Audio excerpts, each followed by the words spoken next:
এখন তো মানুষ দায়িত্ব কিনতে চায়, দায়িত্ব নেওয়ার প্রতিযোগিতা করে, কারণ ওই মানুষগুলো বোঝে না দায়িত্ব কত বড় আমানত। যদি তারা বুঝতে পারতো দায়িত্ব কত বড় আমানত, দায়িত্ব নিত না, এলাকা সাইডা পালাইতো। সাহাবা একরামের জামানায় এমন ছিল, এক সাহাবীর ব্যাপারে এমন বর্ণনা আছে, আলোচনা হয়েছে রাষ্ট্রের একটা দায়িত্ব তাকে দেওয়া হবে, তার অনুপস্থিতিতে যারা আলোচনা করছে তাদের মধ্য থেকে একজন আইসা ওই সাহাবীরে বলতেছে, ভাই আজকে ওই জায়গায় একটা বিষয় আলোচনা হয়েছে, আমরা মোটামুটি আলোচনা করছি, ওই বিষয়ের দায়িত্বটা তোমারে দেওয়া হবে। আমরা তো দায়িত্ব পাওয়ার খবর পাইলে আরো খুশি হই, মিষ্টি বিলাই। ওই সাহাবী চিন্তা করতেছে, হায়রে আমাকে যদি দায়িত্বটা দিয়ে দেয় তাহলে অবস্থাটা কেমন হবে। বিকালবেলা জানছে দায়িত্ব দেওয়া হতে পারে, দেওয়া হয় নাই। এই সাহাবী রাতের বেলায় গাঠি গুঠি নিয়ে এলাকা ছেড়ে চলে গেছে। কিসের ভয়ে? যদি দায়িত্ব দিয়ে দেয় তাহলে আমার কি হবে। এই মানুষেরা দায়িত্ব নিতে ভয় পাইতো, আর আমরা টাকা দিয়ে দায়িত্ব কিনতে যাই। ইমাম আজম আবু হানিফা রহমাতুল্লাহি আলাইহি, খলিফা মনসুর ইমাম আবু হানিফাকে বলছে, ও ইমাম, আপনি প্রধান বিচারকের দায়িত্ব গ্রহণ করেন। সবার সামনে খলিফা প্রস্তাব দিয়েছে ইমাম আবু হানিফাকে। ইমাম আবু হানিফা সাথে সাথে খলিফার প্রস্তাব ফিরাইয়া দিল। খলিফা প্রচন্ড রাগ হয়ে গেছে, কত বড় সাহস, এত বড় অফার, এত বড় পুরস্কারের ঘোষণা আমি দিলাম, দায়িত্বের ঘোষণা দিলাম, যেই দায়িত্ব পাবার জন্য কত মানুষ আশা করে, আর আমি নিজের থেকে এত বড় সম্মানজনক দায়িত্বের প্রস্তাব দিলাম, নিল না। রাগে হাতের চাবুক দিয়া ইমাম আবু হানিফার গায়ে একটা বাড়ি মেরে দিয়েছে।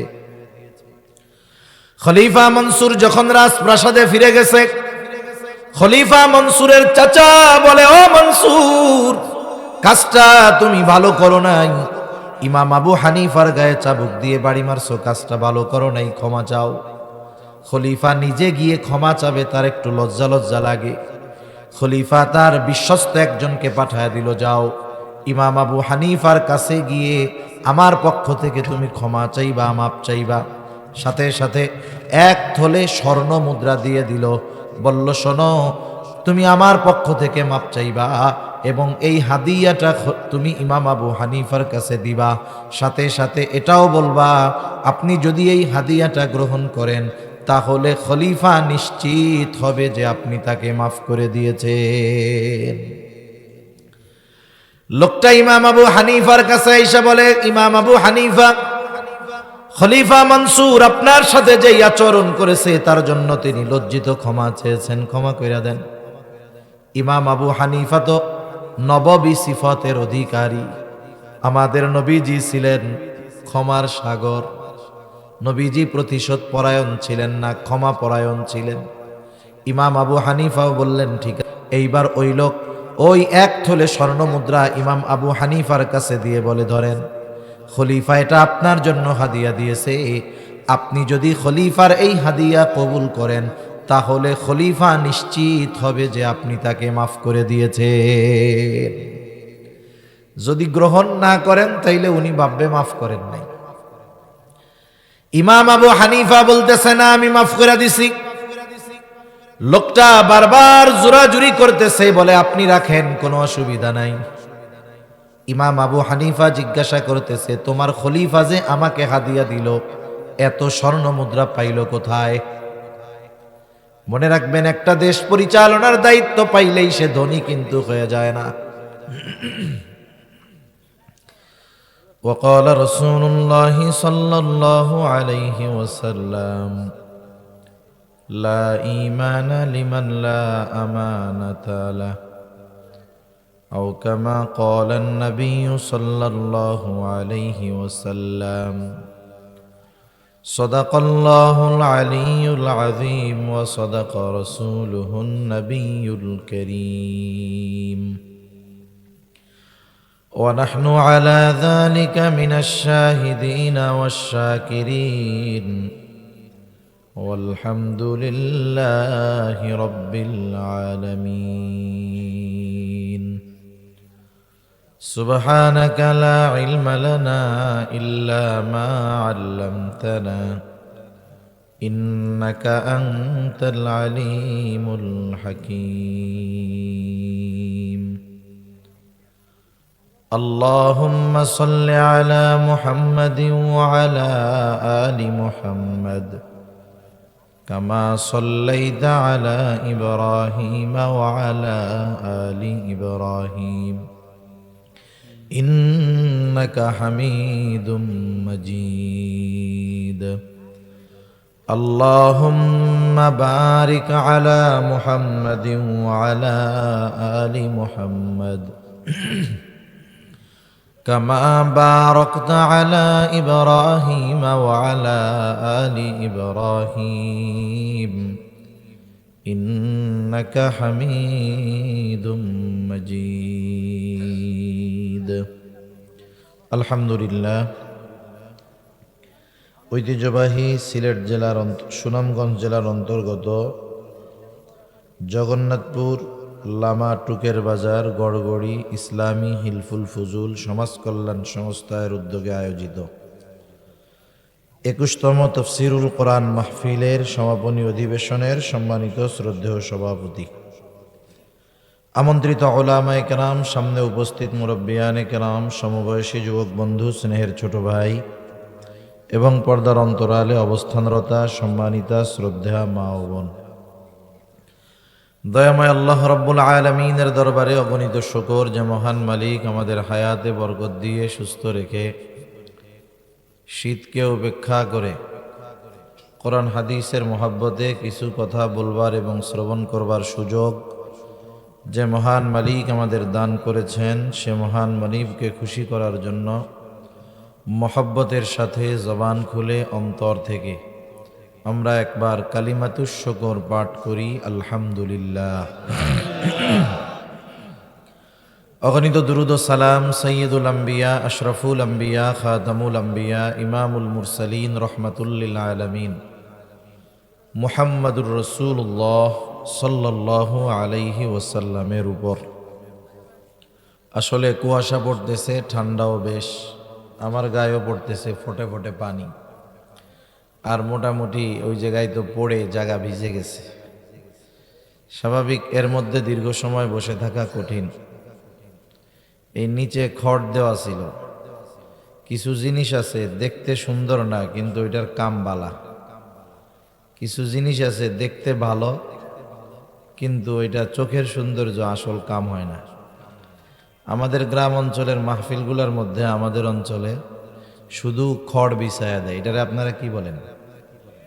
খেড়। ওই তো খেড় খড় একটা হইলেই হইল, এই শুধু খেড় বিছায়া দেয়। আর এখন তো একটু ডিজিটাল থেকে আমরা স্মার্ট হইতেছি না,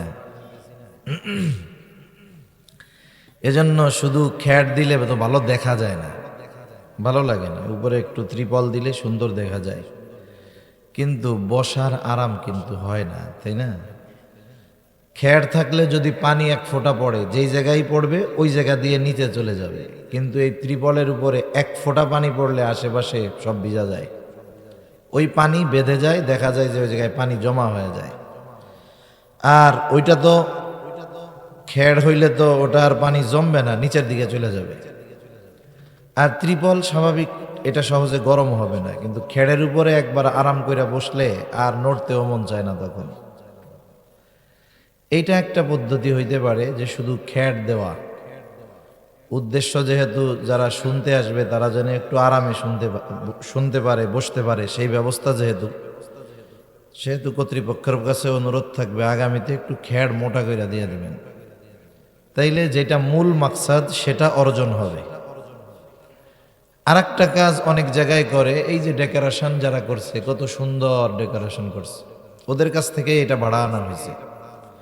আপনারা অনেকে হয়তো চিনবেন, হোগলার পাটি বলে, হোগলার পাটি চিনেন? ওগুলো কিন্তু একটু মোটা। আমাদের অনেক অঞ্চল আছে ওই সব জায়গায় ওইগুলা মাহফিলে ভাড়া দেয়, এটাও তো ভাড়া দিয়েই আনা লাগছে। হোগলার পাটি যদি হয় 50টা পাটি লাগলো, 15 টাকা 20 টাকা পার পিসে ভাড়া, বা 100টা লাগলো অবস্থার আলোকে, যে কয়টা লাগলো বিছায়া দিল, ভাড়া নিল। এতে ডেকোরেশন যারা আছে এদেরও এক্সট্রা একটা উপার্জন হইল। দিনই খেদমতের নিয়তে যদি এই ব্যবসা করে তাহলে সোয়াবও পাইল, টাকাও উপার্জন হইল। ঠিক না? তা আল্লাহ সুবহানাহু ওয়া তাআলা এই ঠান্ডার মধ্যে আপনারা বসছেন, যারা আমরা আসছি, আছেন, আসতেছেন, শুনতেছে, আল্লাহ তাআলা সকলকে উত্তম বিনিময় দান করেন। সকলে বলি আমিন। আমি বেশি সময় আপনাদের কষ্ট দিব না। পবিত্র কোরআনুল কারীমের সূরাতুন নিসা থেকে একটা আয়াত আমি আপনাদের খেদমতে তিলাওয়াত করেছি। রাসূল আকরাম সাল্লাল্লাহু আলাইহি ওয়াসাল্লামের অগণিত হাদিস থেকে একটা হাদিস পাঠ করেছি। আল্লাহ তাআলার কাছে তৌফিক চাই, নির্ধারিত বিষয়ের উপরে আল্লাহ তাআলা আমাকে কিছু কথা বলবার সুযোগ দান করেন, যেগুলো আমাদের সকলের দুনিয়া এবং আখিরাতের জন্য কল্যাণকর হয়। সকলে বলি আমিন। সম্মানিত উপস্থিতি, একটা মানুষের সৌন্দর্যতা তার চেহারার মধ্যে না। একটা মানুষ দেখতে অনেক সুন্দর,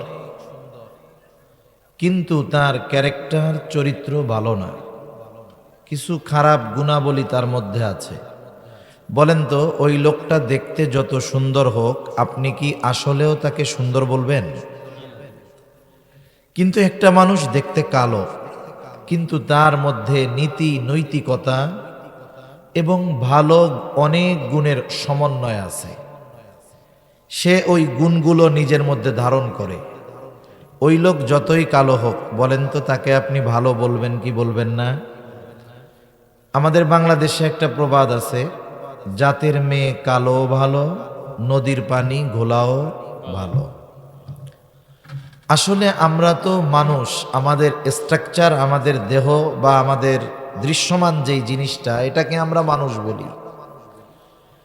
মানুষ আর মনুষ্যত্ব, বাস্তবিক অর্থে একটা মানুষ যদি পরিপূর্ণ মানুষ হতে চায়, তাহলে মানবীয় কিছু গুণ তার জন্য অর্জন করা লাগে। কিছু মানুষ আছে দেখবেন, যার মধ্যে প্রকৃত মানবীয় গুণ তথা মনুষ্যত্ব তার মধ্যে নাই। তার মধ্যে এমন কিছু দোষ ত্রুটি আছে যেগুলো চতুষ্পদ জানোয়ারকে হার মানায়। এই জন্য প্রকৃত মানুষ হয় কিছু গুণের সমন্বয়। ওই গুণগুলো যখন কারো মধ্যে থাকে, ওই ব্যক্তি যত কালো হোক, ওই ব্যক্তি যত নিচু বংশের হোক, ওই ব্যক্তি যত ধনী হোক, ওই মানুষটা ওই গুণগুলোর কারণে সমাজের অন্যান্য মানুষের কাছে দামি হিসাবে বিবেচিত হয়। কিছু গুণাবলী আছে যেগুলো সকল মানুষের মধ্যে থাকা জরুরি, আর কিছু গুণাবলী আছে যেগুলো ঈমানের সাথে সম্পৃক্ত। ওই গুণাবলীগুলো প্রত্যেকটা মুমিনের মধ্যে থাকা জরুরি।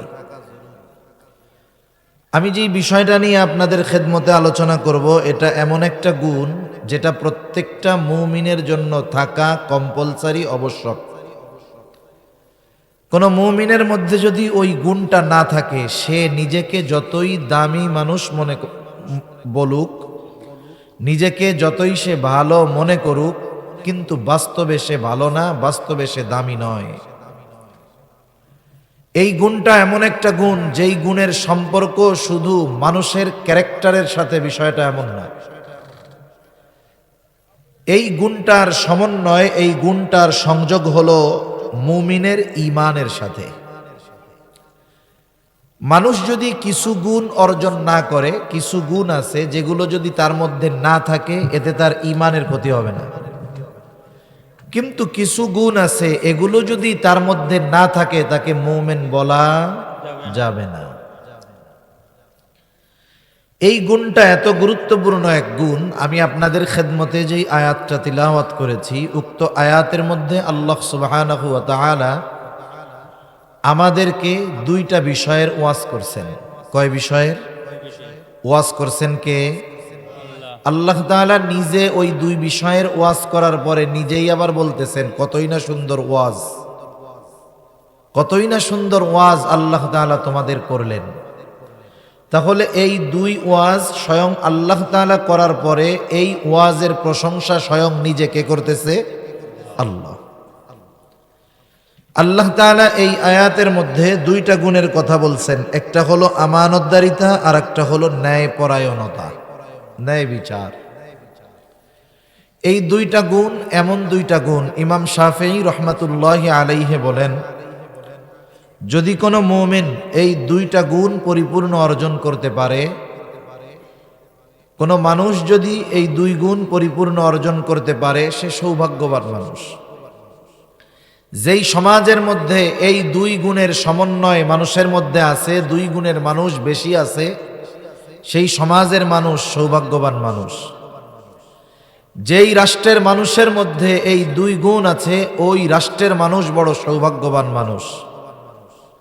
কারণ আমানতদারিতা আর ইনসাফ যখন মানুষের মধ্য থেকে উঠে যায়, ওই সমাজ, ওই জাতি, ওই রাষ্ট্রের মানুষের মতো দুর্ভাগ্যবান মানুষ আর কেউ নাই। বাস্তবতা হলো, আমাদের দেশ সহ গোটা দুনিয়ার দিকে যদি নজর দেন, বাস্তবতা হলো এইটা, আমাদের মধ্যে আমানতদারিতাও নাই, ন্যায় পরায়ণতাও নাই। এখন যদি আপনি আমি এই কথা বলি, হুজুর যেহেতু সবার মধ্যে নাই, তাইলে এই আলোচনা করে লাভ কি? বাদ দেন, সবাই যেই পথে গেছে আমরাও ওই পথেই যাই। বিষয়টা এমন নয়। একটা পরিবর্তন তো হঠাৎ করে হয় না। পরিবর্তনের জন্য বহুত মেহনত করা লাগে, সময় ব্যয় করা লাগে। সময় ব্যয় করা লাগে পরিবর্তনের জন্য। এক নম্বরে আমাকে নিজেকে এই দুটি গুণ অর্জনের প্রচেষ্টা করতে হবে। দুই নাম্বার, আমার অধীনস্থ যারা আছে তাদেরকে এই দুই গুণের ব্যাপারে শিক্ষা দিতে হবে এবং এই দুই গুণের আলোকে গড়ে তুলতে হবে। এরপরে আমি আমার প্রতিবেশী, আশেপাশের যারা আছে, এদের সাথে এই দুই বিষয়ের আলোচনা করে তাদেরকে চেষ্টা করতে হবে আমানতদার এবং ন্যায়পরায়ণ বানানোর। তাহলে প্রথমে পরিবর্তনের চেষ্টা করবে ব্যক্তি নিজে, এরপরে তার অধীনস্থদেরকে পরিবর্তনের চেষ্টা করবে, এরপরে তার আশেপাশের মানুষের পরিবর্তনের চেষ্টা করবে। একটা এলাকার বা একটা গ্রামের, একটা মহল্লা যদি পরিবর্তন হয়ে যায়, আশা করা যায় এর প্রভাব আস্তে আস্তে গোটা গ্রামে ছড়ায় পড়বে। ঠিক কিনা বলেন? একটা জিনিস দেখেন, রাসূলুল্লাহ সাল্লাল্লাহু আলাইহি ওয়াসাল্লাম যখন মুসলমান কাফেরদেরকে ঈমানের দাওয়াত দিয়েছেন, হিসাব করে দেখেন তো, প্রাথমিক অবস্থায় গোপনে দাওয়াত দিছেন, কয়জন ঈমান আনছে? এরপরে যখন প্রকাশ্যে দাওয়াত দিছেন, কয়জন ঈমান আনছে? বরং কাফেরদের জুলুম অত্যাচারে মুসলমানরা নবীজি সহ হিজরত করতে বাধ্য হয়েছেন। 13 বছরের মেহনত। কিন্তু এত পরিমাণ রক্ত নবীজির গা দিয়ে বের হয়েছে যে নবীজি সাল্লাল্লাহু আলাইহি ওয়াসাল্লামের গায়ের পোশাক ভিজে ওই রক্ত পা বেয়ে বেয়ে জুতার মধ্যে ঢুকে, জুতার মধ্যে রক্ত শুকায়া ওই জুতা নবীজির পায়ের সাথে আটকে গেছে। পরন্ত বিকালে যখন নবীজি একটু বিশ্রাম নিচ্ছেন, আল্লাহ তাআলা জিবরাইল আলাইহিস সালামকে পাঠিয়ে দিয়েছেন। জিবরাইল আলাইহিস সালাম আসছে, সাথে নতুন একজন ফেরেশতা নিয়ে আসছে, যে ইতিপূর্বে নবীজির কাছে আসে নাই। সে এসে বলতেছে, ইয়া রাসূলুল্লাহ, আমি পাহাড়ের দায়িত্বে নিয়োজিত ফেরেশতা। আল্লাহ তাআলা আমাকে আপনার কাছে আপনার নির্দেশ পালনের জন্য পাঠিয়েছে। আপনি যদি শুধু আমাকে নির্দেশ দেন, 2 পাহাড় দিয়ে তায়েববাসীকে পিষে দেওয়া হবে। নবীজি কি বলছেন? নবীজি বলেন নাই যে ওরা তো ঈমান আনলো না, ওদের অবস্থায় এদেরকে সাইজ করে দাও। বরং নবীজি বলছেন, বাল আরজু আন ইয়াখরুজাল্লাহু মিন আসলাবিহিম মান ইয়াবুদুল্লাহা ওয়াহদাহু ওয়া লা ইউশরিকু বিহি শাইআ। আরে আমি তো এদের ব্যাপারে আল্লাহ তাআলার কাছে এই আশা পোষণ করি, এরা হয়তো বুঝে নাই, ঈমান আনে নাই, তবে এদের মধ্য থেকে আল্লাহ তাআলা এমন এক প্রজন্ম বের করবে যে তারা এক আল্লাহর ইবাদত করবে, তার সাথে কারো শরীক করবে না। একটা গাছ যখন আমি আপনি লাগাই, অনেক সময় আমরা চিন্তা করি বয়স তো 65 বছর 60 বছর, এখন একটা আম গাছ লাগাবো, নারকেল গাছ লাগাবো, এটাকে খাইয়া মরতে পারবো, এই চিন্তা আমরা করি। আমি যদি এই চিন্তা না করে এই চিন্তাটা করতাম যে আমি রাস্তার পাশে একটা গাছ লাগাচ্ছি, সেটা ফলের গাছ হতে পারে, অন্য যে কোনো গাছ হতে পারে। আমি গাছটা লাগাইলাম প্রথম নিয়তে, যে গাছটা আমি সাদাকার নিয়তে লাগাইলাম, ফল হইলে খাবো, অসুবিধা নেই। আমার নিয়ত থাকবে এই গাছের ফল যদি পড়ে বা কেউ যদি আমার অনুমতি ব্যতীত নিয়ে যায়, আগের থেকেই আমি দাবি ছেড়ে সাদাকার নিয়তে কেউ যদি নিয়ে যায় দাবি নেই। এখন ওই গাছে যদি ফল হয় মানুষ খাইতে পারে না, পাখিও যদি খায়, সাদাকার নিয়তে লাগাইছে, তার সওয়াব হতে থাকবে। সুবহানাল্লাহ। সে ওই গাছটা লাগিয়েছে, মানুষ যদি ওই গাছের ছায়ায় একটু আরাম পায় সে সওয়াব পেতে থাকবে।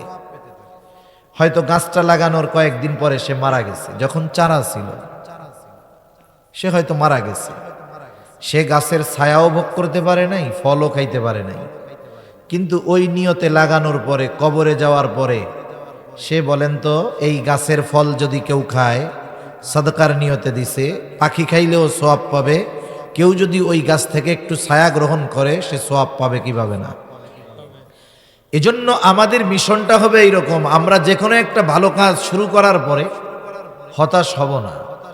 আমাদের চিন্তা থাকবে আমাদের এই প্রচেষ্টার ফলাফল হয়তো আমি দেখব না, হয়তো আমার পরের প্রজন্ম দেখবে, হয়তো তারা দেখবে না, হয়তো তাদের পরবর্তী প্রজন্ম দেখবে। এজন্য অনেক সময় দেখা যায় ভালো কাজের ফলাফল একটু দেরিতে আসে। এজন্য হতাশ হওয়ার বা থেমে যাওয়ার কোনো কারণ আমাদের নেই। তা যে কথার থেকে এত দূরে গেলাম, যে এই যে আমরা আলোচনাগুলো করি শুনি, আমরা শুধু শ্রবণ করার মধ্যেই এটাকে সীমাবদ্ধ রাখবো না, বরং এই কথাগুলো নিজে আমল করে অধীনস্থদেরকে আমল করানোর মাধ্যমে এবং সমাজের মানুষকে এই আমলের মধ্যে সন্নিবেশন করার চেষ্টা আমরা করব ইনশাআল্লাহ। আল্লাহ তৌফিক দান করেন। আল্লাহ তাআলা কি বলতেছেন আয়াতের মধ্যে? আল্লাহ তাআলা বলেন, ইন্নাল্লাহা ইয়া'মুরুকুম আন তু'আদ্দুল আমানাতি ইলা আহলিহা ওয়া ইযা হাকামতুম বাইনান নাসি আন তাহকুমু বিল আদল। আল্লাহ রাব্বুল আলামিন বলেন, নিশ্চয়ই আল্লাহ তোমাদেরকে নির্দেশ দিচ্ছেন, আদেশ দিচ্ছেন, আন তু'আদ্দুল আমানাতি ইলা আহলিহা, যে তোমরা আমানত তার হকদারের কাছে ফিরায়া দাও। 2 নাম্বার, ওয়া ইযা হাকামতুম বাইনান নাস আন তাহকুমু বিল আদল, তোমরা যখন মানুষের মধ্যে বিচার আচার করবা, ন্যায় বিচার করবা। আল্লাহ তাআলার 1 নাম্বার আদেশ যে আমানত তার হকদারের কাছে ফিরায় দাও, পৌঁছায়া দাও। এই আয়াতের শানে নুজুলের দিকে গেলে আলোচনা বেশ লম্বা হয়ে যাবে। মুফাসসিরিনে কেরাম বলেন, যদিও এটা একটা ঘটনাকে কেন্দ্র করে আয়াতটা আল্লাহ নাজিল করেছেন, তবে এই হুকুমের মাধ্যমে সকল ধরনের আমানত এর মধ্যে সন্নিবেশিত হয়ে গেছে। সব ধরনের আমানত এর দ্বারা উদ্দেশ্য। কিন্তু বাস্তবতা হলো আমানতদারিতার বিষয়ে অধিকাংশ মুসলমান আমাদের পূর্ণ স্বচ্ছ ধারণা নাই।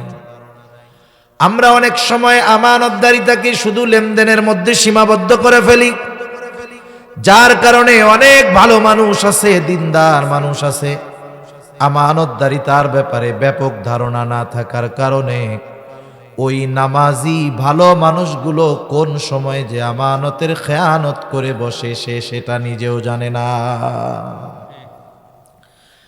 এই জন্য যেহেতু আমানতদারিতার সম্পর্ক শুধু আমলের সাথে এমনটা নয়, বরং আমানতদারিতার সম্পর্ক হলো ঈমানের সাথে।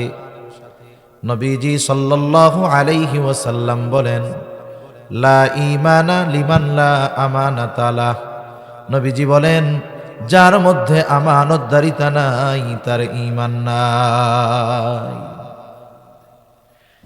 ঈমান এবং আমানত এই দুইটা একে অপরের সাথে লাগানো আছে। আমানতদারিতার মধ্যে ত্রুটি দেখা দিলে ঈমানের মধ্যে ত্রুটি দেখা দেয়। এই জন্য আমানতদারিতা হলো মুমিনের ভূষণ, আর আমানতের খেয়ানত হলো মুনাফিকের অন্যতম আলামত। রাসূল আকরাম সাল্লাল্লাহু আলাইহি ওয়াসাল্লাম আমাদেরকে মুনাফিকের আলামতগুলো জানায়া দিয়েছেন। যদিও সবগুলাই কম বেশি আমাদের জানা আছে, কিন্তু আফসোস মুনাফিকের আলামতগুলো আমাদের অনেকের মধ্যে থাকার পরেও ওই আলামতগুলো নিজের থেকে বের করার ব্যাপারে আমাদের কোনো ফিকির নাই। মুনাফিকের আলামত ওটা একটা ভাইরাসের মতো, ভাইরাস, করোনা ভাইরাস দেখা যাইতো নাকি? কিন্তু ওই ভাইরাস যদি কারো দেহে ভালো মতো বিস্তার করতে পারতো, লাঞ্চ ফুসফুসকে যদি আক্রান্ত করে ফেলতে পারতো, ওই লোকের জন্য বাঁচা প্রায় অসম্ভব হয়ে যেত। মুনাফিকের আলামত গুলাও ভাইরাস। করোনা ভাইরাস মানুষের লাঞ্চ ফুসফুসকে নষ্ট করে দেয়, হয়তো সেই কারণে মারাও যেতে পারে। কিন্তু মুনাফিকের আলামত গুলো এমন ভাইরাস, এটা মানুষের দেহের কোনো অর্গানকে নষ্ট করে না, বরং এই ভাইরাস মানুষের ঈমান ধ্বংসের কারণ হয়ে যেতে পারে। রাসূল আকরাম সাল্লাল্লাহু আলাইহি ওয়াসাল্লাম বলেন, মুনাফিকের এক নাম্বার আলামত ইদা হাদ্দাসা কাযাবা, মুনাফিক যখন কথা বলে মিথ্যা কথা বলে। ওয়া ইদা ওয়াদা আখলাফা, ওয়াদা করলে ওয়াদা খেলাফ করে। ইদা তুমিনা খানা, আমানতের খেয়ানত করে। আর এক হাদিসের মধ্যে আসছে ওয়া ইদা তাখাসামা ফাজারা, মুনাফিকের সাথে যখন কারো একটু তর্ক বিতর্ক হয়, কথা কাটাকাটি হয়, মুনাফিক অশ্লীল মন্দ বকাঝকা করে। এই যে মুনাফিকের চার আলামত, আপনাদের এলাকার অবস্থা জানি না, আমাদের এলাকায় অনেক নামাজির মধ্যে একসাথে মুনাফিকের এই চার আলামত তার মধ্যে পাওয়া যায়। নামাজও পড়ে মিথ্যা কথাও বলে, এমন লোক আপনাদের সমাজে মনে হয় নাই? নামাজ পড়ে ওয়াদা খেলাফ করে, এমন মানুষ মনে হয় সমাজের মধ্যে নাই? নামাজ পড়ে বকাঝকা করে, এমন মানুষ মনে হয় নাই?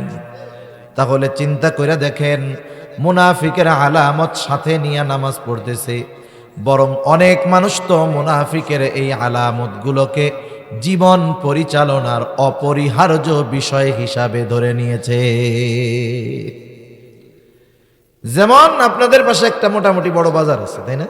বাজার আছে, বাজারে ব্যবসায়ী আছে। এখন তো এমন এক জামানা, কোনো ব্যবসায়ী সত্য কথা কয় না। আপনি গিয়া হুজুর ওয়াজ দিবেন যে দেখেন ব্যবসা করতেছেন, শুধু লাভই কইরেন না, এই ব্যবসার মাধ্যমে জান্নাতও পাওয়া যায়। কারণ নবীজি বলছেন, আত্তাজিরুস সাদুকুল আমিন মা'আন নাবিয়িন সিদ্দীকিন ওয়াশ শুহাদা'i ওয়াস সালিহিন, সত্যবাদী আমানতদার ব্যবসায়ী, ব্যবসায়ীর মধ্যে যদি দুইটা গুণ থাকে, কয়টা গুণ জোরে বলেন? আল্লাহ তাআলার হুকুম আহকাম সেইগুলো তো মানবে, ব্যবসার জন্য স্পেশাল দুইটা গুণ।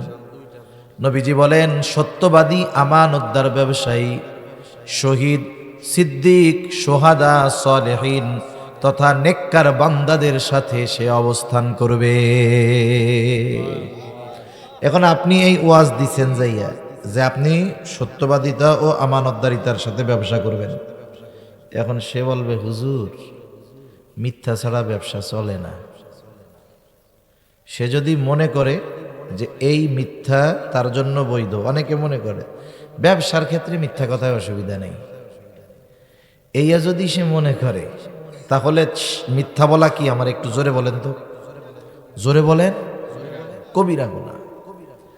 কবিরা গুনাহ হইল এমন গুনাহ, কেউ যদি এই গুনাহকে গুনাহ মনে করে করে, সে মনে করে যে এটা গুনাহ, এটা পাপের কাজ, কিন্তু এরপরেও করতেছে, তাহলে সে পাপী হইল, গুনাহগার হইল, কিন্তু বেঈমান হইল না। কিন্তু কবিরা গুনাহ সে করে না ঠিক, কিন্তু ওই কবিরা গুনাহকে সে গুনাহ মনে করে না, তাহলে তার ঈমান থাকবে না। একজন কবিরা গুনাহকে গুনাহ মনে করে করার কারণে গুনাহ কইরাও বেঈমান হয় না, আর একজন গুনাহকে গুনাহ না মনে করার কারণে গুনাহ না করেও সে বেঈমান হয়। কথা বুঝেননি? এই জন্য এটা হলো ঈমান বিধ্বংসী, এক ঈমান ধ্বংসকারী এক জীবাণু, ভাইরাস, মুনাফিকের আলামত। এগুলো যদি আমাদের কারো মধ্যে থাকে, তাইলে রাখবো না বাহির করে দেব? আর মিথ্যা কথা এখন এত সহজলভ্য হয়েছে, সত্য বলা কঠিন, মুখ দিয়ে বাইর হয় না। মোবাইল থাকার কারণে তো অনেকে সত্য কথা কইতেও পারে না, কেমন জানি এক রোগ হয়ে গেছে। আছে এক জায়গায়, কয় আর এক জায়গায়। এগুলো হলো ঈমান ধ্বংসের ভাইরাস, জীবাণু। এগুলো যদি আমাদের আচার আচরণ আখলাকের সাথে বিস্তার লাভ করে ফেলে, ঈমান থাকবে না, ধ্বংস করে ফেলবে। এই মুনাফিকের আলামত গুলো, অন্যতম আলামত হলো ইদা তুমিনা খানা, আমানতের খেয়ানত করা। এই জন্য আমানত, মুমিন কখনো খেয়ানতকারী হয় না, আর খেয়ানতকারী কখনো প্রকৃত মুমিন হতে পারে না।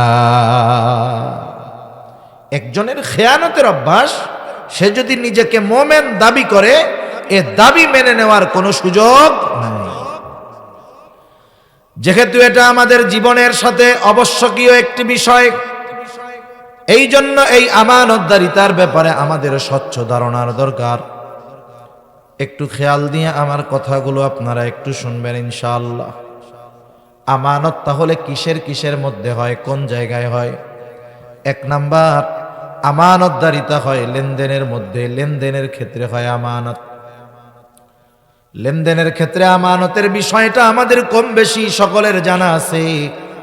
এই জন্য আমার আপনার কাছে যদি কারো সম্পদ আমানত থাকে, জমি আমানত থাকে, টাকা পয়সা আমানত থাকে, ওই যিনি আমানত রেখেছেন তিনি যদি ভুলেও যান, তাহলে আমার আপনার দায়িত্ব হলো নিজ দায়িত্বে ওই হকদারের হক তার কাছে ফিরাইয়া দেওয়া। যে আমার কাছে পায় তার মনে নাই, তার মনে থাক আর না থাক, আমার যেহেতু মনে আছে, আমি এই আমানতের বস্তুটা তার কাছে ফিরাইয়া দিই। এক্ষেত্রে সেটা আমানত হোক আর তার সাধারণ আলাদা হক হোক, যে কোনো হক, কারো হক যদি আমার আপনার কাছে থাকে, সেটা তার আমানতের হক হতে পারে, এমনি পাওনা হক হতে পারে, আত্মীয়তার সম্পর্কের কারণে আমার কাছে কিছু পাওনা তার থাকতে পারে, সেটা যাই হোক, আমি নিজ দায়িত্বে অন্যের হকটা তার কাছে পৌঁছায় দেব। কারণ মনে রাখতে হবে, আমাদের দুনিয়া থেকে যেন আল্লাহ তাআলা আমাদেরকে এমন ভাবে নেন, যেই সময় আমার কাছে যেন কোনো মানুষের হক না থাকে। আল্লাহর হক যদি থাকে, আল্লাহ চাইলে মাফ করে দিতে পারেন, কিন্তু আমার কাছে যদি কোনো মানুষের হক পাওনা থাকে, কিয়ামতের দিন ওই মানুষটা যদি বিপদে পড়ে যায়, আর আমার কাছে যেই হক সে পাইতো, সেই হক যদি কিয়ামতের দিন সে চেয়ে বসে, তাহলে আমার উপায় থাকবে না, আমার নেকি দিয়ে তার হক আদায় করতে হবে। আমি এই বিষয়টা নিয়ে বেশি লম্বা করব না, আলোচনাও অনেক লম্বা করব না। এজন্য অনুরোধ, অনেক আত্মীয় স্বজনের সম্পদ অনেক সময় আমার আপনার মধ্যে থাকে, অনেক সময় প্রতিবেশীর কিছু সম্পদ আমি দখল করে খাই, কিন্তু আমি জানি এটার মালিক সে। আত্মীয় স্বজনেরটা আমি খাই, আমি জানি এটার মালিক সে। আমার আপনার উচিত মালাকুল মউত আসার আগে এই হকগুলো প্রকৃত মালিকের কাছে পৌঁছায়া দেওয়া, না হলে আখিরাতে নাজাত পাওয়া কঠিন হয়ে যাবে। লেনদেনের ক্ষেত্রে সর্বোচ্চ স্বচ্ছতা আমরা অর্জন করব ইনশাআল্লাহ। বলেন, জোরে বলেন ইনশাআল্লাহ। আমার কাছে যে যা পায় আমি দিয়ে দিব। প্রয়োজনে আত্মীয় স্বজনের সম্পদ আছে, একটু বেশি দিয়ে দিব, অসুবিধা নাই। আমি যদি দুনিয়ায় একটু মানুষকে ছাড় দেই, আল্লাহ তাআলা হয়তো আখিরাতে আরো বড় ছাড় দিয়ে আমাকে মাফ করে দিবে। তাহলে এক নাম্বার আমানত হয় লেনদেনের মধ্যে, দুই নাম্বার কথাও হয় আমানত।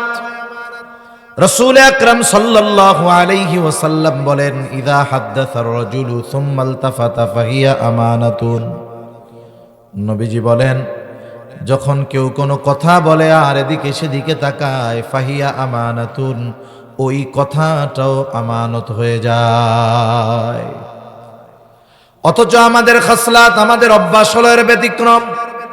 কেউ যদি কোনো কথা আমার আপনার কাছে বলার পরে বলে, হুজুর আপনার কাছে বললাম, আপনি আর কারো কাছে বলিয়েন না। এই যে আমাকে অন্য কারো কাছে বলতে মানা করছে, এইবার আমি যতক্ষণ এই কথা আরেকজনের কাছে না বলি, ততক্ষণ আমার আর ভালো লাগে না। সে আমার চোখের আড়াল হওয়ার আগে আমি আরেকজনকে ডাক দিয়া বলি, শোনো, ওই লোক আমার কাছে এই এই কথাগুলো বলছে, আমি তোমাকে বললাম, তুমি কিন্তু কাউরে কইও না। দোস্ত আর এক দোস্তরে বলে, দোস্ত শুধু তোকে বললাম, তুই কিন্তু কাউকে বলিস না। এখন ওই লোক কি করে, চিন্তা করে যে হুজুররেও তো কারো কাছে বলতে মানা করছিল, হুজুর যেহেতু একজনের কাছে কইছে, আমারও মনে হয় একজনের কাছে কওয়া যায় যাচ্ছে। এইবারও আর একজনের কাছে বলবে, দেখ হুজুর কি মিথ্যা কথা কইতে পারে না, হুজুর অমকের ব্যাপারে আমাকে এই কথা বলছে, আমি তোমাকে বললাম, তুমি কিন্তু কাউরে বইলো না। ও চিন্তা করবে, ওরে তো বলছিল কারো কাছে না বলতে, একজনের কাছে কইছে, আমারও মনে হয় একজনের কাছে বলা যায় যাচ্ছে। এইবার ও আর একজনরে বলে, আমি তোমারে বললাম, তুমি কারো কাছে বইলো না। এইভাবে সকালের কথা দুপুর হইতে হইতে 100 জনের কাছে পৌঁছায় গেছে। যে যাকে বলে শুধু বলে, আমি তোমারে বললাম, তুমি কাউরে বইলো না। বলেন তো, যেই কথা কারো কাছে বলা মানা ছিল, সেই কথা যখন 100 জনের কাছে পৌঁছায় গেল, এখন কি খেয়ানত একটা আছে নাকি 100টা হয়ে গেছে? অথচ আমি বলছিলাম একজনের কাছে কথা পৌঁছায় গেছে 100 জনের কাছে। 100 জনের কাছে পৌঁছানোর জন্য দায়ী হলাম আমি। কারণ হাদিসের মধ্যে আসছে, দুনিয়ায় যখন কেউ কোনো ভালো কাজের সূচনা করে, ওই ভালো কাজ দুনিয়ায় যতদিন চলে, যতজন করে, ভালো কাজের সূচনা যার দ্বারা হয়েছে, সে কবরে শুয়া শুয়া ওই ভালো কাজের সওয়াব পাইতে থাকে। আবার যখন কারো দ্বারা কোনো মন্দ কাজের সূচনা হয়, ওই মন্দ কাজ যতদিন দুনিয়ায় চলে, যতজন ওই মন্দ কাজ করে, কবরে শুয়ে শুয়ে সে ওই মন্দ কাজের গুনার অংশ পাইতে থাকে। এই জন্য আমি আপনি যখন কোনো কথা, গোপন কথা কারো কাছে বলে দিব, ওই কথা যত জনের কাছে পৌঁছাবে, ততটা খেয়ানতের গুনাহ প্রথম যে খেয়ানত করেছে তার আমল নামায় যোগ হয়ে যাবে। এই জন্য কোন কথা আমানত তথা কোন কথা গোপন রাখতে হবে, এটা সাধারণ মানুষ বুঝে। এমন কথা মানুষের কাছে বলা যাবে না, যেই কথা যদি অন্যজনের ব্যাপারে আমি বলে দেই, তাহলে তার সম্মান নষ্ট হবে, জানমালের নিরাপত্তা নষ্ট হবে। তবে এমন কোনো কথা যদি আমার আপনার কাছে কেউ গোপনে বলে, ডানে বামে তাকায়া বলে, যেই কথা যদি গোপন রাখা হয়, মানুষের ক্ষতি হবে, এলাকার ক্ষতি হবে, ইসলামের ক্ষতি হবে, তাহলে ওই কথা গোপন রাখা জরুরি নয়, বরং ওই ধরনের কথা যথা দ্রুত সম্ভব মানুষের কাছে পৌঁছায়া দেওয়া জরুরি। এজন্য আমার আপনার কাছে কেউ যদি এমন কোনো কথা বলে, যেই কথা প্রকাশ হয়ে গেলে ওই ব্যক্তির সম্মান, ইজ্জত, এগুলো মানুষের কাছে লজ্জার মুখোমুখি তাকে হতে হবে, এই ধরনের বিষয় আমরা গোপন রাখবো। আমাদের অভ্যাস হইল, সম্পর্ক ভালো যখন থাকে তখন গোপন করি, সম্পর্ক যখন তার সাথে ভালো থাকে না, ওই কথাকে আমি অস্ত্র হিসাবে ব্যবহার করি। হ্যাঁ কাজে, হ্যাঁ বেশি কথা কইও না, জানি তো তোমার বউ তোমারে পিড়ায়, কইয়া দেবো কিন্তু মানুষের কাছে। এখন এই কথা যদি কারো জীবনে ঘটে, আর এই কথা যদি মানুষের সামনে বলে, ওই লোকের ইজ্জত সমান থাকবে? এইরকম সম্পৃক্ততার কথাগুলো, এগুলো সবসময় গোপন রাখতে হয়। শত্রু হলেও শত্রুর আমানতের খেয়ানত করতে হয় না। নবীজি সাল্লাল্লাহু আলাইহি ওয়াসাল্লাম কাফেরদের আমানতেরও খেয়ানত করেন নাই। যখন তিনি হিজরত করবেন, মদিনার উদ্দেশ্যে যেই রাত্রে রওনা হবেন, চতুর্দিক দিয়া কাফেররা নবীজির ঘর ঘিরা রাখছে। নবীজিও জানে চতুর্দিকে ঘর ঘেরা, কাফেররা সশস্ত্র অবস্থায় আসছে নবীজিকে হত্যা করার জন্য। নবীজি হযরত আলী রাদিয়াল্লাহু তাআলা আনহুকে নিজের ঘরে রেখে, নিজের বিছানায় শুয়াইয়া নবীজি হিজরতের সফর শুরু করেছেন। কেন? কারণ নবীজির কাছে কাফেররাও নির্দ্বিধায় আমানত রাখত। নবীজি যখন সফর শুরু করবে, নবীজির কাছে কাফেরদের কিছু আমানতের মাল ছিল। হযরত আলী রাদিয়াল্লাহু তাআলা আনহুকে নবীজি সব বুঝাইয়া দিলেন, আমানতের বস্তুগুলো বুঝাইয়া দিলেন। বললেন, আলী, প্রত্যেকটা সম্পদ তার মালিকের কাছে ফিরাইয়া দেওয়ার পরে তুমি হিজরতের সফর শুরু করবা। চিন্তা করে দেখেন, যাদের জুলুম অত্যাচারের কারণে নবীজির দেশ ছাড়া লাগতেছে, যেই কাবার জন্য নবীজির কত মায়া মোহাব্বত ভালোবাসা, যাদের অত্যাচারের কারণে নবীজির হিজরত করা লাগতেছে, যেই মানুষগুলো নবীজির ঘরের চতুর্দিকে ঘিরে নবীজিকে হত্যা করার জন্য আসছে, নবীজি ওই মানুষগুলোর আমানতের বস্তুর ব্যাপারেও কতটা সতর্ক ছিলেন। সেই জন্য শত্রুর আমানতের খেয়ানত আমরা করব না। 3 নাম্বার দায়িত্ব আমানত। সকল ধরনের দায়িত্ব আমানত। এখন তো এমন এক জামানা, মানুষ দায়িত্ব কিনতে চায়, কোটি কোটি টাকা দিয়ে দায়িত্ব কিনে। অনেকে যেমন রাষ্ট্রীয় সরকারি কিছু চাকরি করে, সরকারি অধিকাংশ চাকরি হলো জনগণের সেবা করা, কাজ করা। 15 লাখ ঘুষ দিয়া জনগণের জানমালের নিরাপত্তা দিতে চায়। এখন যে 15 লাখ ঘুষ দিয়া চাকরি নিল, মনে করেন ও কি করবে? সেবা করবে? ট্রাক ঠেকায়া চান্দা উঠাবে? ঠিক না? এখন তো মানুষ দায়িত্ব কিনতে চায়, দায়িত্ব নেওয়ার প্রতিযোগিতা করে, কারণ ওই মানুষগুলো বোঝে না দায়িত্ব কত বড় আমানত। যদি তারা বুঝতে পারতো দায়িত্ব কত বড় আমানত, দায়িত্ব নিত না, এলাকা সাইডা পালাইতো। সাহাবা একরামের জামানায় এমন ছিল, এক সাহাবীর ব্যাপারে এমন বর্ণনা আছে, আলোচনা হয়েছে রাষ্ট্রের একটা দায়িত্ব তাকে দেওয়া হবে, তার অনুপস্থিতিতে যারা আলোচনা করছে তাদের মধ্য থেকে একজন আইসা ওই সাহাবীরে বলতেছে, ভাই আজকে ওই জায়গায় একটা বিষয় আলোচনা হয়েছে, আমরা মোটামুটি আলোচনা করছি, ওই বিষয়ের দায়িত্বটা তোমারে দেওয়া হবে। আমরা তো দায়িত্ব পাওয়ার খবর পাইলে আরো খুশি হই, মিষ্টি বিলাই। ওই সাহাবী চিন্তা করতেছে, হায়রে আমাকে যদি দায়িত্বটা দিয়ে দেয় তাহলে অবস্থাটা কেমন হবে। বিকালবেলা জানছে দায়িত্ব দেওয়া হতে পারে, দেওয়া হয় নাই। এই সাহাবী রাতের বেলায় গাঠি গুঠি নিয়ে এলাকা ছেড়ে চলে গেছে। কিসের ভয়ে?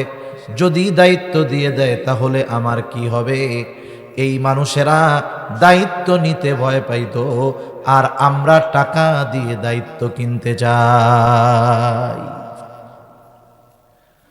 ইমাম আজম আবু হানিফা রাহমাতুল্লাহি আলাইহি খলিফা মনসুর ইমাম আবু হানিফাকে বলছে, ও ইমাম, আপনি প্রধান বিচারকের দায়িত্ব গ্রহণ করেন। সবার সামনে খলিফা প্রস্তাব দিয়েছে ইমাম আবু হানিফাকে। ইমাম আবু হানিফা সাথে সাথে খলিফার প্রস্তাব ফিরাইয়া দিল। খলিফা প্রচন্ড রাগ হয়ে গেছে, কত বড় সাহস, এত বড় অফার, এত বড় পুরস্কারের ঘোষণা আমি দিলাম, দায়িত্বের ঘোষণা দিলাম, যেই দায়িত্ব পাবার জন্য কত মানুষ আশা করে, আর আমি নিজের থেকে এত বড় সম্মানজনক দায়িত্বের প্রস্তাব দিলাম, নিল না। রাগে হাতের চাবুক দিয়া ইমাম আবু হানিফার গায়ে একটা বাড়ি মেরে দিয়েছে। খলিফা মনসুর যখন রাজপ্রাসাদে ফিরে গেছে, খলিফা মনসুরের চাচা বলে, ও মনসুর, কাজটা তুমি ভালো করো নাই। ইমাম আবু হানিফার গায়ে চাবুক দিয়ে বাড়ি মারছো, কাজটা ভালো করো নাই, ক্ষমা চাও।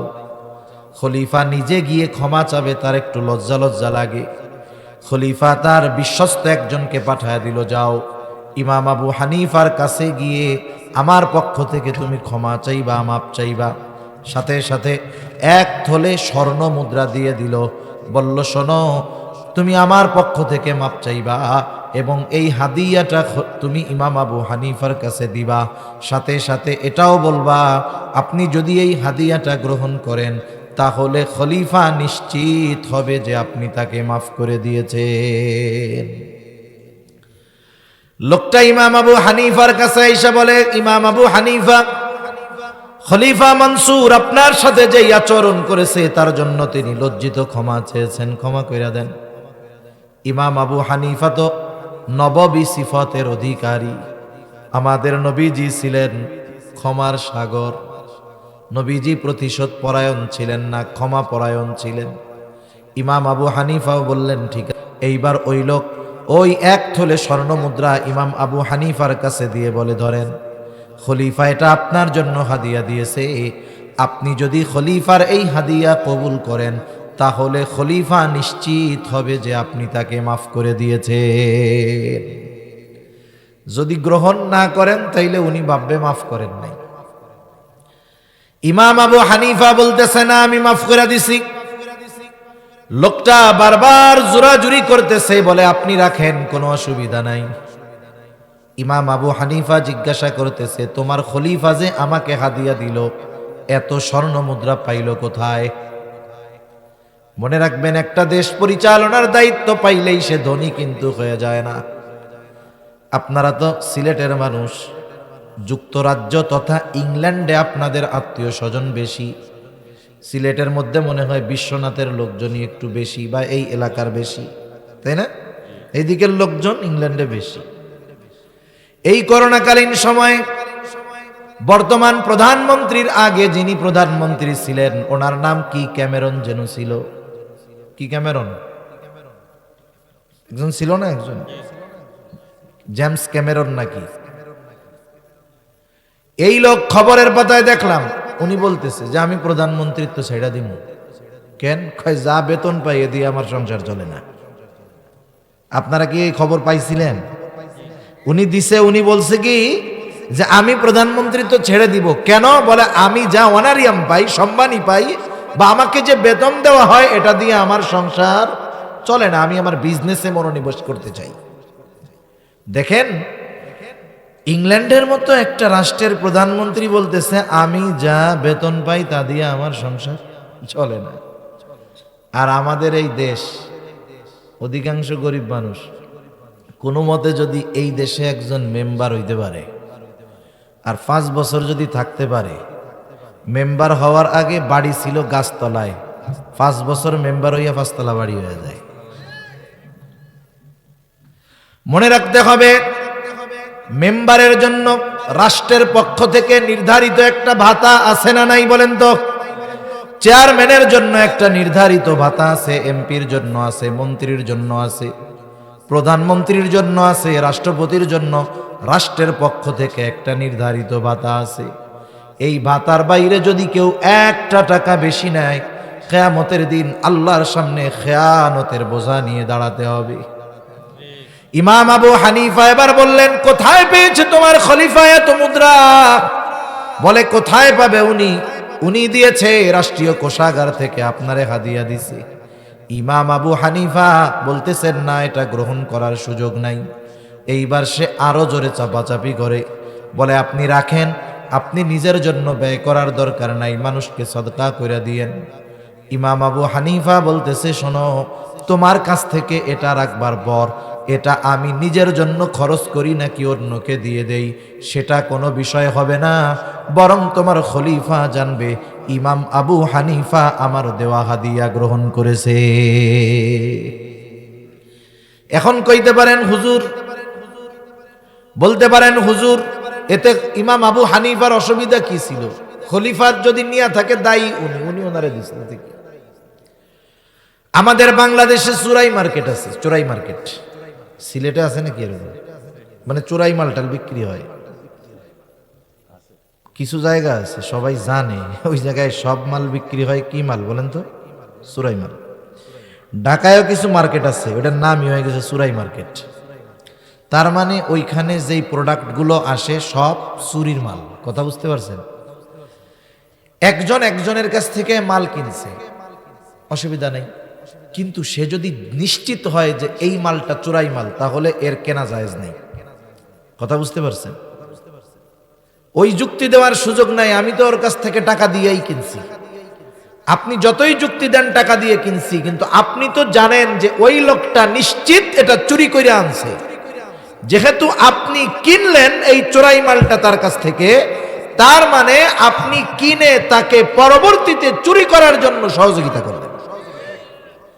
সমাজের সব মানুষ যদি এই তাকওয়া অবলম্বন করতো যে আমরা কোনো চোরাই মাল কিনবো না, চোর তৈলে ওই কাম বাদ দিয়ে অন্য কোনো আমল করা শুরু করত।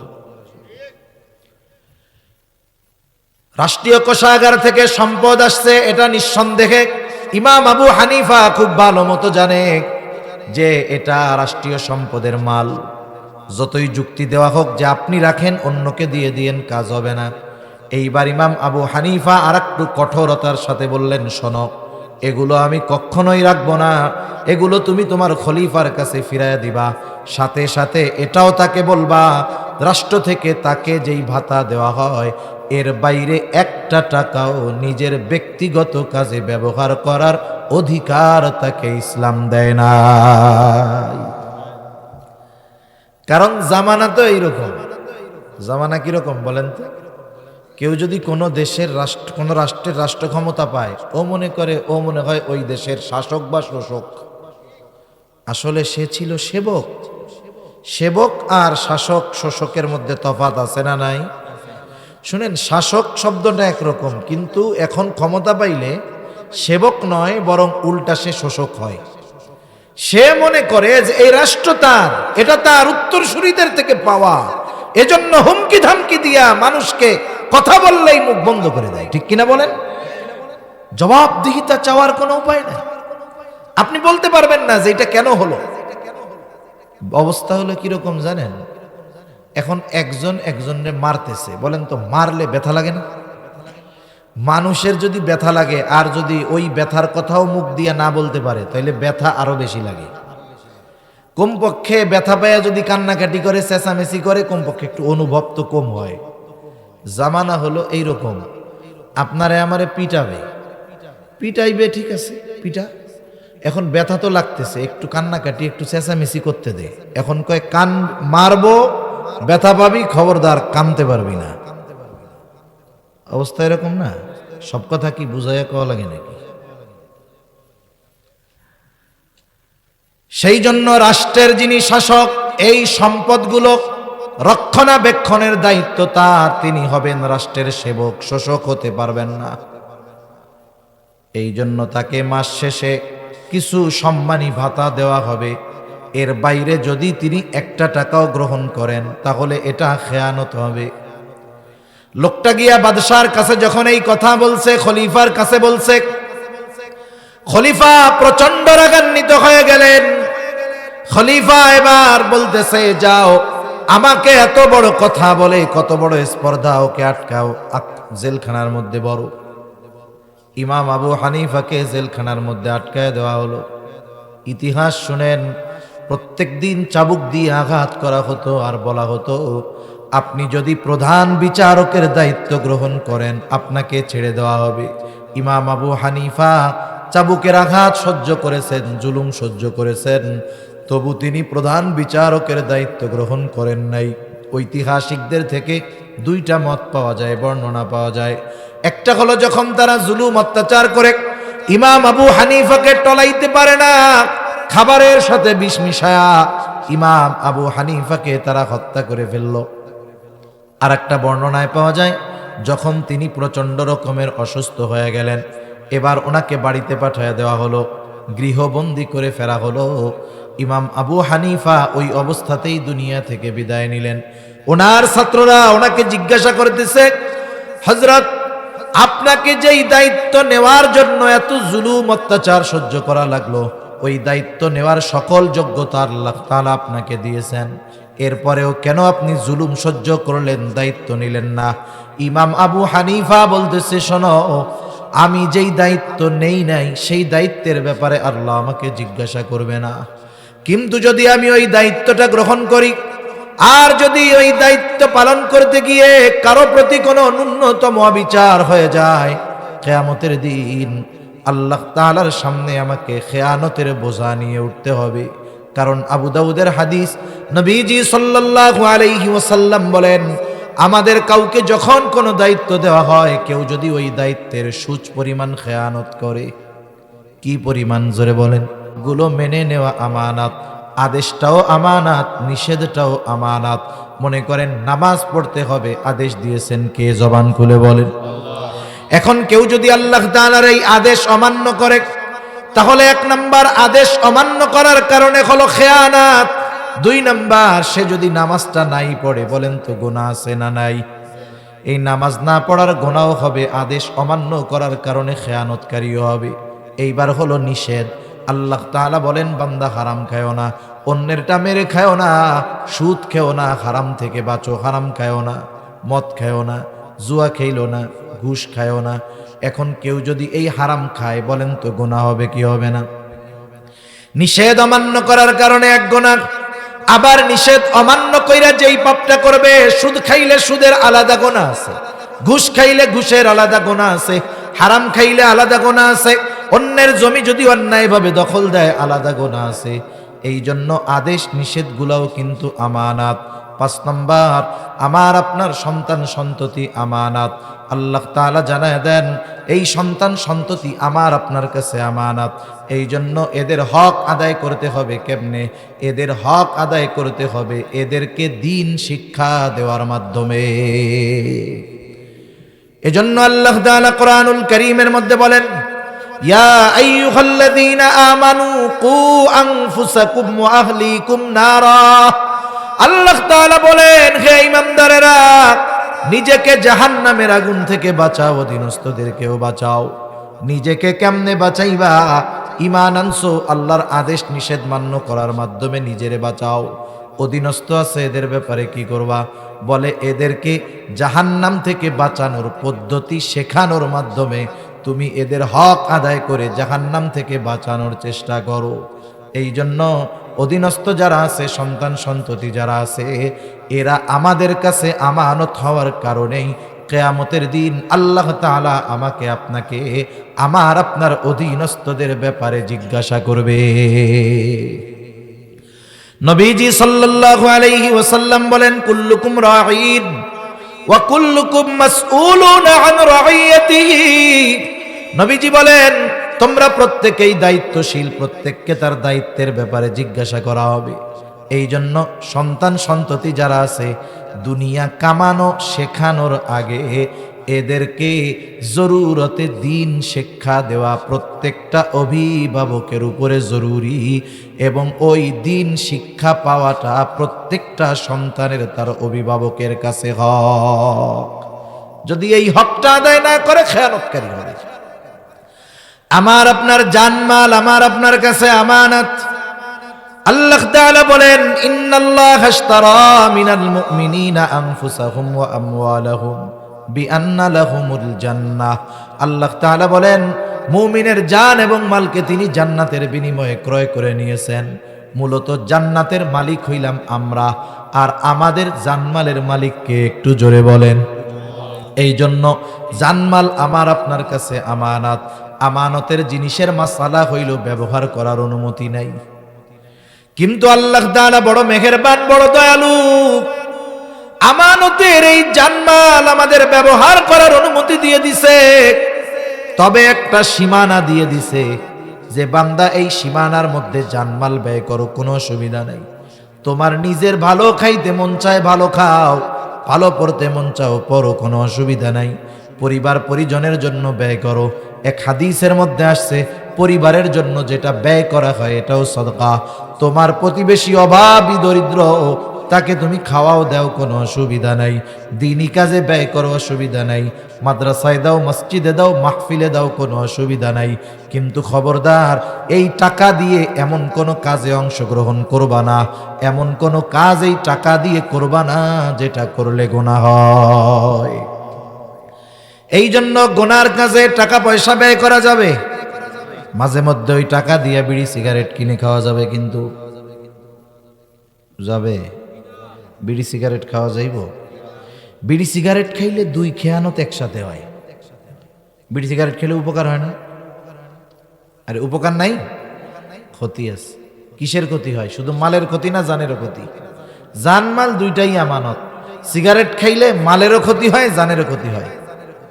সেই জন্য কেউ যদি এই জানমালের ক্ষতি করে, দুনিয়ায় যা হইল হইল, কিন্তু আখিরাতে তো আল্লাহর কাছে তাকে জবাব দিয়ে তার কাঠগড়ায় দাঁড়াতে হবে। এজন্য এই ধরনের কোন কাজে আমরা অর্থ ব্যয় করব না। গুনার কাজে আমার শ্রমকেও কখনো দিব না। মনে করেন একজন গানের আয়োজন করবে, কিন্তু তার টাকা পয়সা নাই। যুবকরা মনে করেন কথার কথা গানের আয়োজন করবে, ওই লোক যায় বলতেছে, দেখ আমার তো টাকা পয়সা দিয়ে সাহায্য করতে পারলাম না, আয় তোদের সাথে 3টা পোস্টার লাগায় দেই, গানের পোস্টার। কি হইব কোন? এই যে শ্রম ব্যয় করছে কিসের কাজে? গুনার কাজে। কি করলো তাইলে? খেয়ানত করলো। কিন্তু যদি এই জান আমি দ্বীনের জন্য উৎসর্গ করে দেই, গুনাহ আছে? দ্বীনের জন্য যদি জীবন কোরবান হয়ে যায়, কোনো অসুবিধা নাই। এই জন্য আল্লাহ তাআলা জানমাল আমার আপনার কাছে আমানত রাখছেন, তবে শর্ত সাপেক্ষে ব্যবহারের অনুমতি দিয়েছেন। অঙ্গ প্রত্যঙ্গগুলো আমানত। আল্লাহ তাআলা কোরআনুল কারীমের মধ্যে বলেন, ইয়ালামু খাইনাতাল আয়ুন ওয়া মা তুখফিস সুদূর। আল্লাহ তাআলা জানায় দেন, এই অঙ্গ প্রত্যঙ্গের দ্বারা গুনাহ করলে অঙ্গ প্রত্যঙ্গের খেয়ানত হয়। কেউ যখন হাত দিয়ে গুনাহ করে, হাতের খেয়ানত হয়। পা দিয়ে গুনাহ করলে পায়ের খেয়ানত হয়। চোখ দিয়ে গুনাহ করলে চোখের খেয়ানত হয়। জবান দিয়ে গুনাহ করলে জবানের খেয়ানত হয়। আল্লাহ তাআলা দুইটা বিষয় একটা হলো অভ্যন্তরীণ আর একটা হলো দৃশ্যমান, দুইটা বিষয়ের উপমা দিয়ে বলেন ইয়ালামু খাইনাতাল আয়ুন ওয়া মা তুখফিস সুদূর। আল্লাহ তাআলা বলেন তিনি জানেন তোমরা চোখের কি খেয়ানত করো আর অন্তরের কি খেয়ানত করো, তথা অন্তরে কি লুকায় রাখো। দুনিয়ার কেউ না দেখলেও না জানলেও যিনি তোমার চোখের আর অন্তরের খেয়ানতের খবর রাখেন তিনি কে? এই কয়েকটা বিষয় যদি সামনে রেখে আমরা আগাতে পারি, যে আমি হয়তো রাতের বেলা একা মোবাইলের মধ্যে সিনেমা দেখতেছি, নাটক দেখতেছি, দুনিয়ার কেউ দেখতেছে না, দেখেন কে? এই যে দেখার দ্বারা কিসের খেয়ানত হইল জোরে কন? গান শুনলাম ইয়ারফোন লাগায়া, পাশের কেউ শোনে না, কিন্তু কিসের খেয়ানত হইল জোরে বলেন? অন্তর দিয়ে খারাপ চিন্তা করলাম, দুনিয়ার কেউ এই চিন্তার খবর জানে না, কিন্তু জানে কে? এই রকম প্রত্যেকটা চিন্তা মানুষের জীবন পরিবর্তন করতে পারে, নাইলে পিটিয়ে মানুষের চারিত্রিক পরিবর্তন সম্ভব নয়। বরং সে যদি চিন্তা করে আমার সব কিছুর নিয়ন্ত্রক একজন আছে, দুনিয়ার কেউ না দেখলেও দেখার মতো একজন আছে, এই ভয় এই চিন্তা যার মধ্যে যত গভীর হবে তার আখলাক চরিত্রটাও তত সুন্দর হয়ে যাবে। তাহলে আল্লাহ তাআলা ওয়াজ করেছেন দুইটা ওয়াজ এই আয়াতের মধ্যে। কয়টা ওয়াজ জোরে বলেন? এই শেষ 5-10 মিনিটের মধ্যে আল্লাহ তাআলা বলেন, এক নাম্বার আদেশ ইন্নাল্লাহা ইয়া'মুরুকুম আন তুআদ্দুল আমানাতি ইলা আহলিহা। এক নাম্বার আল্লাহ তাআলা মূলত বলেন তিনি তোমাদেরকে নির্দেশ দিচ্ছেন তোমরা আমানতদার হও, এটা হলো মূল কথা। দুই নাম্বার আদেশ ওয়া ইযা হাকামতুম বাইনান নাস আন তাহকুমু বিল আদল, তোমরা যখন মানুষের মধ্যে বিচার আচার করবা, ন্যায় বিচার করবা। এখানে দুইটা বিষয়, একটা হলো যখন আমার বিচার হবে, হইতে পারে না অনেক সময় যে মানুষ আমার কোনো বিষয়ের বিচার করতেছে, আমাকে ন্যায় বিচার মানার মন মানসিকতা অর্জন করতে হবে। একটা ন্যায় বিচার হইছে, রায় আমার বিপক্ষে গেছে, এটা লিগ্যাল, আমাকে মেনে নিতে হবে যে এটা আমার বিপক্ষে গেলেও এটাই সঠিক রায়। এক নাম্বার সমস্যা, আমাদের সবার মধ্যে এই রোগ আছে, আমরা ন্যায় বিচার মানতেও রাজি নেই। যেটা পাবলিক মানে না সেটা করার দরকার কি? এজন্য বিচারকরা ন্যায় বিচারও করে না। আমরা ন্যায় বিচার করিও না, ন্যায় বিচার মেনেও নেই না, এটা আমাদের জন্য দুর্ভাগ্যের ব্যাপার। আর যদি একটু পাওয়ার থাকে, ক্ষমতা থাকে, তাইলে তো ও অবিচার করলেও ওইটারে ন্যায় বিচার বানানোর চেষ্টা করে, মানে অপরাধ করলেও ওইটারে ভালো কাজ বানানোর চেষ্টা করে ফেলে। অথচ একটা দুইটা ঘটনা বলি, কষ্ট হবে না তো? শেষ করে দিই। দেখেন খলিফাতুল মুসলিমিন হযরত ওমর রাদিয়াল্লাহু তাআলা আনহু, আমরা তো যদি সমাজের একজন প্রভাবশালী নেতা গোছের মানুষরে পাই, চিন্তা করি যত তেল মাইরা ওনার মন জোগানো যায়। উনি যদি দেশের সবচাইতে বড় অপরাধীও হয়, আমরা ওনার সামনে মিছিল মারি অমক ভাইয়ের চরিত্র ফুলের মতো পবিত্র। মানে যত মিথ্যা আর তেল মাইরা ওনার নজরে কিভাবে আসতে পারি এই চিন্তা আমাদের থাকে। শাসকদের মন যদি জোগানো হয় অবৈধ পন্থায়, এটা বড় একটা খারাপ কাজ। এ গোটা দুনিয়ায় একরকম অবস্থা দেখি, রাষ্ট্রপ্রধান চেয়ারে বসে থাকে আর সামনে সব তেলবাজ, সব তেলবাজ। ওর বাবার নাম যেই কয়বার না কয়, প্রধানমন্ত্রী, মাননীয় প্রেসিডেন্ট, এই সেইগুলা তার চেয়ে আরো বেশি কয়। কি যে এক দেশে, কি যে এক দুনিয়ায় আছি, আল্লাহই ভালো জানে। আর দুনিয়া তামশি আলাল ফাম, এটা কোনো আরবি কথা না, এটা হলো দুনিয়া চলে এখন পামের উপরে। আপনি যত তেল আর পাম মারতে পারবেন আপনি তত ভালো। অবস্থা হলো এই, ঠিক কিনা বলেন? খলিফাতুল মুসলিমিন হযরত ওমর রাদিয়াল্লাহু তাআলা আনহু বাজারে গেছে। স্থলভাগের 3 ভাগের 1 ভাগের কর্তৃত্ব যার হাতে ছিল, হযরত ওমর রাদিয়াল্লাহু তাআলা আনহু। বাজারে গেছে একটা ঘোড়া কিনবে, একজন অমুসলিমের একটা ঘোড়া ওনার পছন্দ হয়েছে। ঘোড়াটার দাম পরিশোধ করে বাজারের বাইরে নিয়ে আসছে, দেখে দেখে কিনছে। এখন ঘোড়ায় উঠতে গেছে, ঘোড়া খোড়া হয়ে গেছে, ঘোড়া আর চলতে পারে না ওনারে নিয়ে। বাজারের বাহির থেকে খলিফাতুল মুসলিমিন ঘোড়াটা নিয়ে আবার বিক্রেতার কাছে আসছে। মুসলিম আয়েশা বলতেছে, তুমি আমাকে কি ঘোড়া দিয়েছো? তোমার ঘোড়া, এটা পায়ে সমস্যা, ফেরত নাও। এইবার লোকটা খলিফার সাথে তর্ক করতেছে। চিন্তা করেন, বলে, না খলিফা, আমি আপনার কাছে ভালো ঘোড়া বিক্রয় করছি। খলিফা বলে, না, তোমার ঘোড়া মন্দ। দুইজনের মধ্যে কথা চলতেছে। হযরত ওমর রাদিয়াল্লাহু তাআলা আনহু ওই ইহুদিকে বলতেছে, তোমার আর আমার মধ্যে ফয়সালার জন্য তৃতীয় আরেকজনকে নির্বাচিত করো। ইহুদি নিজের ধর্মের কাউকে ডাকে নাই, মুসলমান একজনকে ডাকছে, তার নাম হলো সুরাই। বলতেছে, খলিফা, আমার আর আপনার মধ্যে সুরাই ফয়সালা দিবে। সে যা ফয়সালা দিবে আমরা সেটা মাইনা নিব। চিন্তা করেন, একজন ইহুদি, সে নিজের ধর্মের কাউকে ডাকে নাই, বরং একজন মুসলমানকে ডাকছে। কারণ তার অন্তরের মধ্যে এই বিশ্বাস ছিল, আমি যদি আর এক ইহুদিরে ডাকি, ও খলিফারে তেল মারতে গিয়া রায়টা আমার বিপক্ষে দিয়া দিবে। কিন্তু মুসলমান ন্যায় বিচারক, আমি যদি একজন মুসলমানকে আমাদের উভয়ের মাঝে ফয়সালাকারী বানাই, খলিফাকে তেল মারতে যাবে না, কারণ মুসলমান ন্যায়পরায়ণ, সঠিকটাই সে সমাধান দিবে। হায়রে, এমন এক জামানা ছিল অমুসলিমেরাও আমাদের ব্যাপারে সর্বোচ্চ আস্থাভাজন, আস্থাশীল ছিল। এইবার সুরাই দুইজনের কথাই সুন্দরভাবে শুনলেন। এবার তিনি বলেন, খলিফা, আপনি কি চান? হযরত ওমর রাদিয়াল্লাহু তাআলা আনহু বলে, আমি চাই সে এই ঘোড়াটা ফেরত নিবে। এইবার সুরাই বলতেছে, খলিফাতুল মুসলিমিন, এই ঘোড়া ফেরত নিতে সে বাধ্য, তবে শর্ত হলো, আপনি যখন ঘোড়াটা কিনছেন তখন কেমন ছিল? বলে, হ্যাঁ, তখন তো ভালো ছিল। আমি যখন বাজারের বাহিরে নিয়ে ঘোড়ায় উঠতে গেছি তখনই সমস্যাটা দেখা দিছে। বলে, খলিফা, ও ঘোড়া ফেরত নিতে বাধ্য, তবে আপনি যেমন ঘোড়া তার কাছ থেকে কিনেছেন তেমনটাই তাকে ফেরত দিতে হবে। ওর ঘাড় ফেরত নিবে, কিন্তু শর্ত হইলে, আপনিই তো মুখ দিয়া বলছেন যখন কিনছেন তখন ভালো ছিল, আপনার মালিকানায় যাওয়ার পরে খারাপ হয়েছে। হযরত ওমর রাদিয়াল্লাহু তাআলা আনহু চুপ হয়ে গেলেন। বলেন তো, রায় খলিফার পক্ষে গেছে না বিপক্ষে গেছে? হযরত ওমর রাদিয়াল্লাহু তাআলা আনহু একটু পরেই বলতেছেন, হ্যাঁ সুরাই, এটাই ন্যায় বিচার।